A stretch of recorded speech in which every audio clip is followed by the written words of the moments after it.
Sabbaha lillahi ma fi samawati wa ma fil ard wa huwal azizul hakim. Ya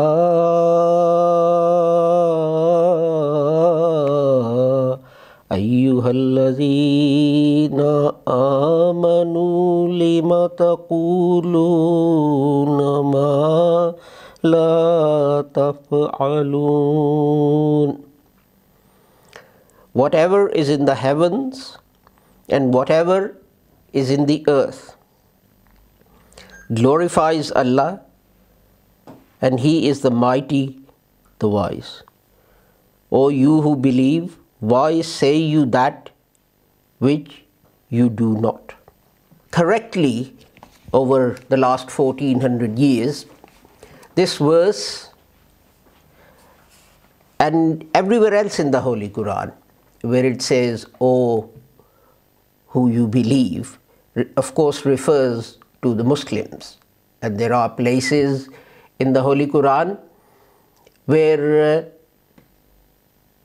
the context says that perhaps will only be applicable to Muslims. And of course, this is correct. But I have a theory, an idea, which is different and radical that I want to put to you. And that is that the Holy Quran was revealed not just to guide Muslims.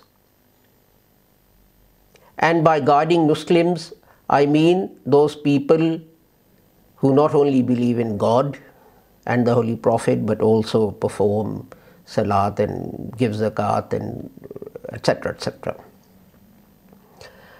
But also even those people who perhaps don't even believe in God. Because God says that everything in the universe glorifies Him. And I take that to mean that whoever follows the guidance given in the Holy Quran will be successful, whether they believe in God or not.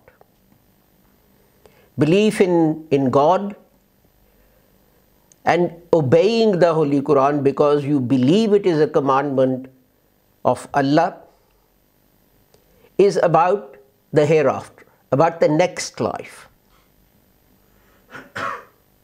But any good advice given anywhere can be followed by human beings to achieve success.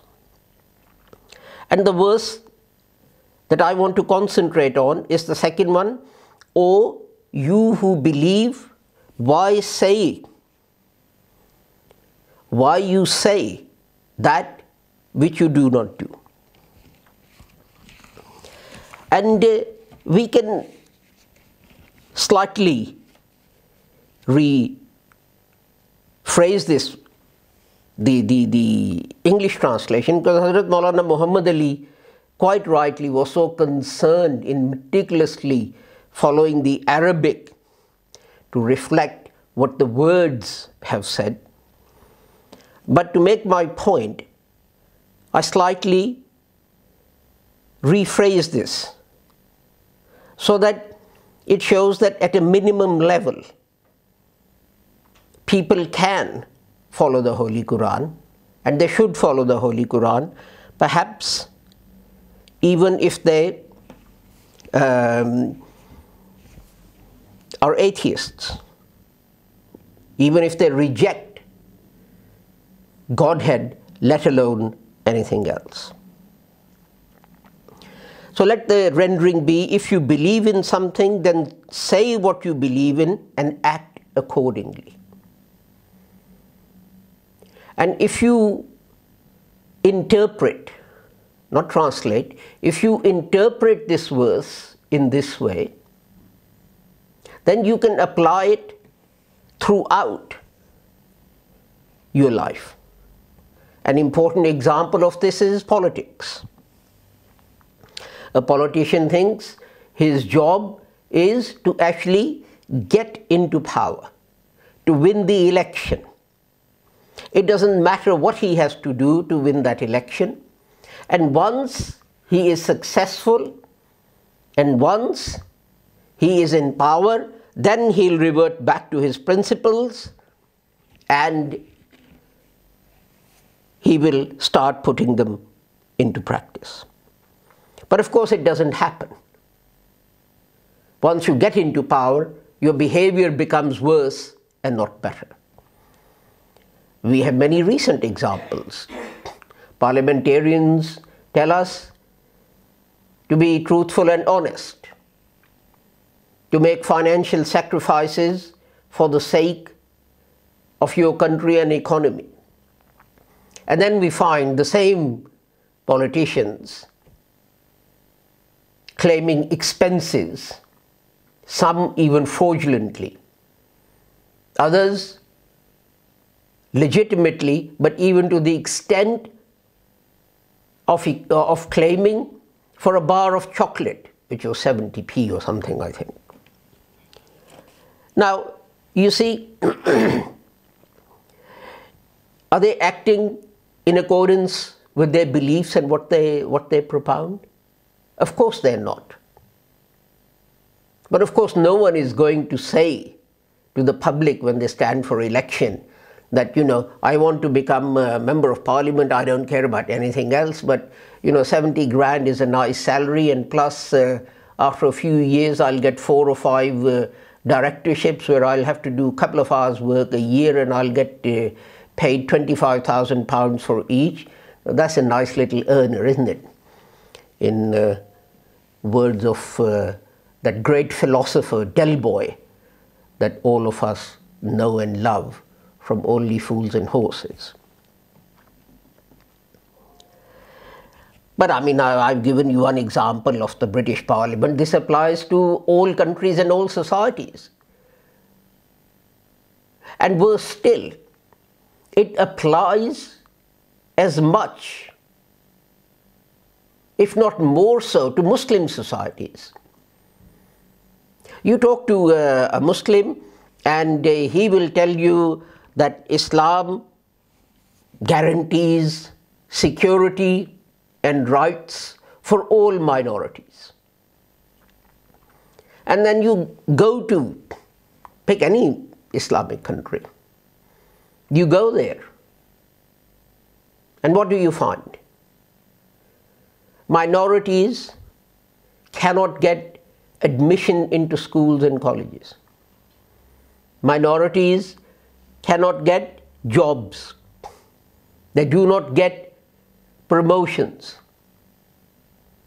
In some countries, they say, well, unless you are a Muslim, or worse still, in some countries, they say, unless you are a Sunni Muslim or a Shia Muslim, or unless you are a Sunni Muslim belonging to this particular sect, you're not going to become a judge of the High Court or the Supreme Court, you're not going to become an army general, etc., etc., etc. The list is a long one.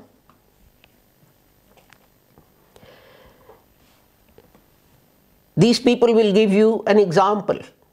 They'll say, look, what a wonderful religion Islam is. And yes, it is a wonderful religion. They will say that a Jew had a claim against Hazrat Ali, Raziullah Ta'ala. And he went to court. And Hazrat Ali defended himself. But the Muslim Qazi, the judge, he said, well, I've heard what you have to say. Do you have any evidence? Do you have a witness that backs you up? And Hazrat Ali didn't. So the judge gave a favor in the Jews, the judge gave a decision in the Jews' favor. Now, my difficulty with that is this, that if you go to the country from where this gentleman comes, you'll probably find a law that says a non-Muslim cannot be a witness against a Muslim. So what is the point about telling me this wonderful story? What is the point of relating this lovely incident to a Hindu or a Jew or whatever. He's going to say, I live in a country where Muslims are in a majority, and I go to college and submit my papers and it says Lala Ram or David Jacobs. And although I'm more qualified and more deserving, they throw my papers out. So why are you telling me this story? And it leaves a worse impression of Islam in the minds of non-Muslims than if you hadn't made these tall and great claims. And such things, such actions, such contradictions between belief and action can and do lead to tragic consequences. Let me give you an example. There is an absolutely wonderful statement, and it reads, "We hold these truths to be self-evident, that all men are created equal, that they are endowed by their Creator with certain unalienable rights, that among these rights are life, liberty, and the pursuit of happiness." Some of you will recognize this. It's from the American Declaration of Independence. In fact, this was drafted by Thomas Jefferson and then edited and agreed upon by others. There was a committee of 5. But each of the states, or a number of states, made their own similar declarations. Here is the one which is a part of Massachusetts Constitution, which was authored by John Adams in 1780. And this says, it's the first article, Article 1. All men are born free. All men are born free and equal and have certain natural, essential, and unalienable rights, among which may be reckoned the right of enjoying and defending their lives and liberties, that of acquiring, possessing, and protecting property. In fine, that of seeking and obtaining their safety and happiness. And yet, there was slavery in America. It doesn't say all white men are born free and equal. And yet, so this goes back to this verse of the Holy Quran. Why do you make declarations and say things that you don't act upon? So obviously, if you have slavery, if white man is allowed to own black men, and remember there were no white slaves, that means all men are not born free. It was a wonderful lady called Mum Brett. She was totally illiterate, and she was at a meeting, and someone read out these wonderful words. So she went to a lawyer and said, "Hang on, I'm not very clever, but I'm not an animal." She used the American term critter. I'm not an animal. I'm not a horse or a cow or a lamb or a goat that you can buy and sell. Am I not human? If I am, how come I'm a slave? So she went to court, and there was this long court case, and eventually the court decided.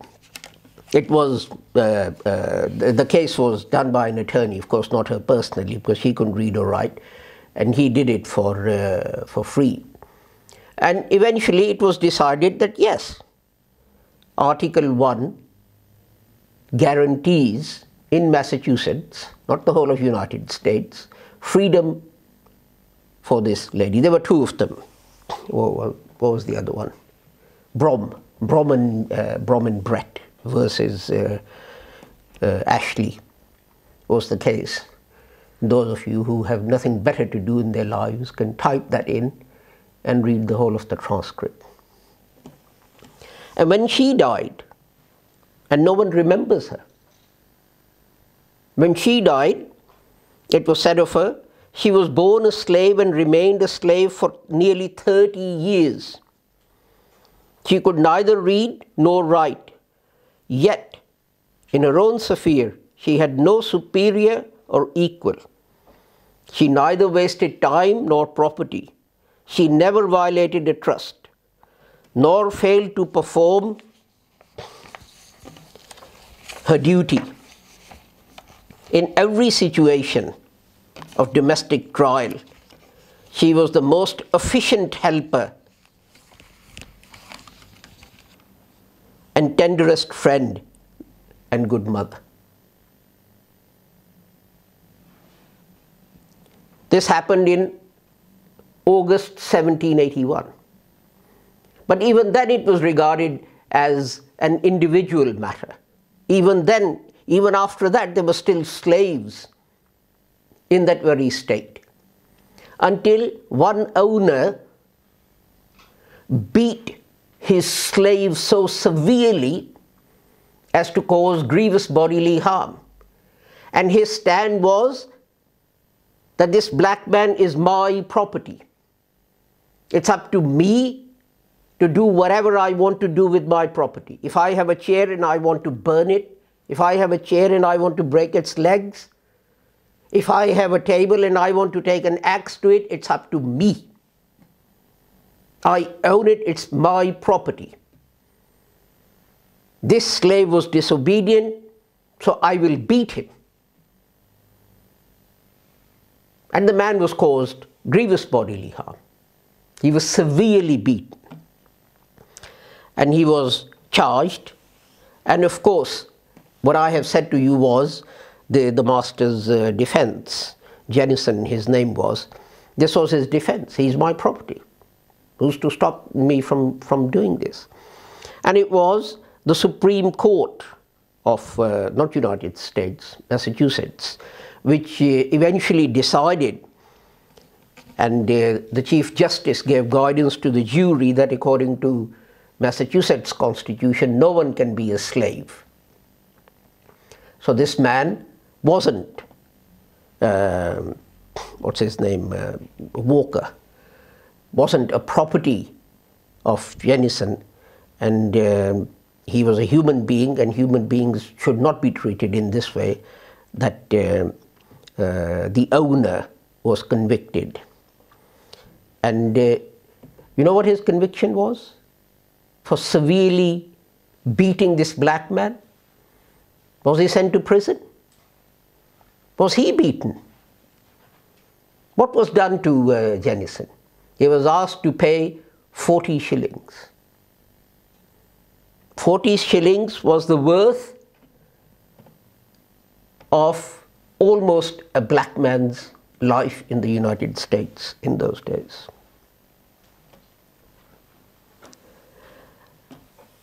But you would say, why are you relating this history to me? That's gone. Blacks are now free. But if you look at other elements of the same declarations, ask yourself a question. Have they been implemented in full? Those that say these things, do they act on all of them? All men are created equal, that are endowed by their Creator with certain unalienable rights. Among these are life, liberty, and pursuit of happiness. The other one said, men are born free and equal, have certain natural, essential, and unalienable rights. Among these which may be reckoned the right of enjoying and defending their lives and liberties, and so on, and obtaining their safety and their happiness. Has all of this been implemented in its entirety? You remember Rodney King? If you don't, you should. He was a black construction worker. He was jumped upon by 5 white Americans. He was brutally beaten. Not a lot different from what Jennison did to his slave. We are 200-300 years down the line, but the treatment meted out to this black man is no better. Jennison was the authority over that slave. Yes? And Los Angeles police were the authority over Rodney King. And they treated him in exactly the same way. As in 1781, that master beat his slave, brutally causing grievous bodily harm. And what did this jury of white men do? They let all of them go. All of them. What evidence was there?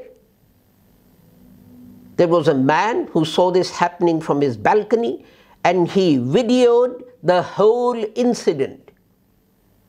Even that policeman who jumped out of his car at the end and ran towards Rodney King as he lay unconscious on the ground and started kicking him, even he was freed.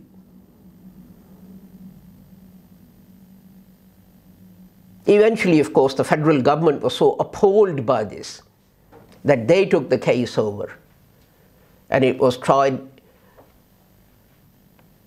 on federal grounds. And then two of the policemen were convicted and sent to prison. Others were still freed. You remember the 17-year-old black man who went to visit his father?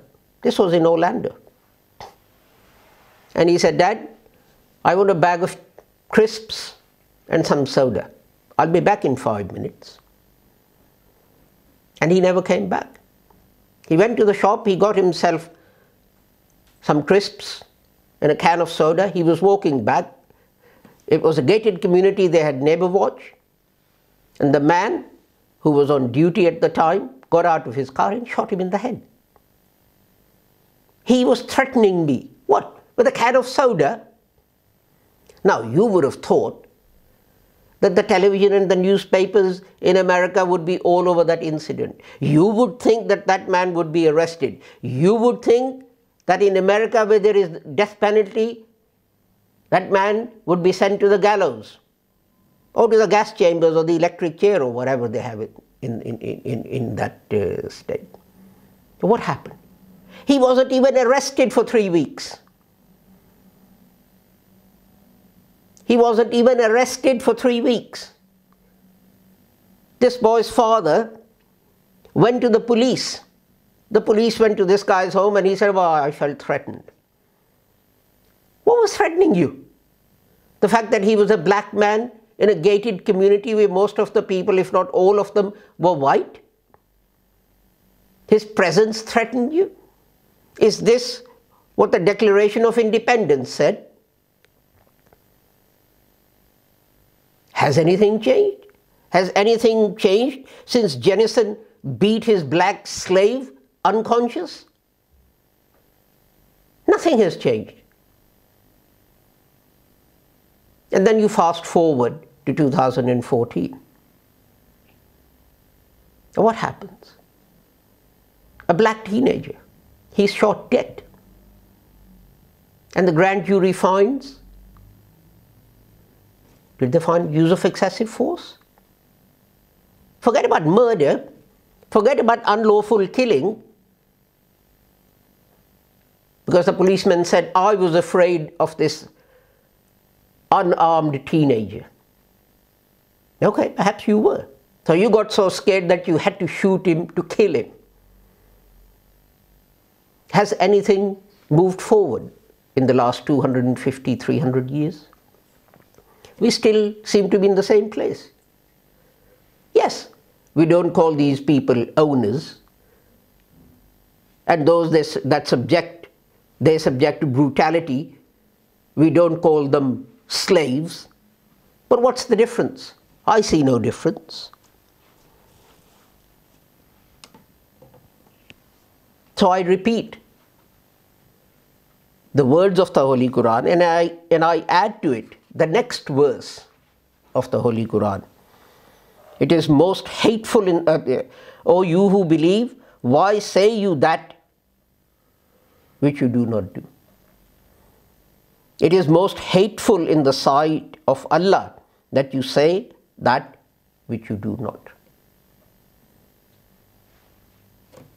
So I would suggest that the American Declaration of Independence is a wonderful document. It's about time that people of America put its lofty ideas and ideals into practice and gave them a practical shape.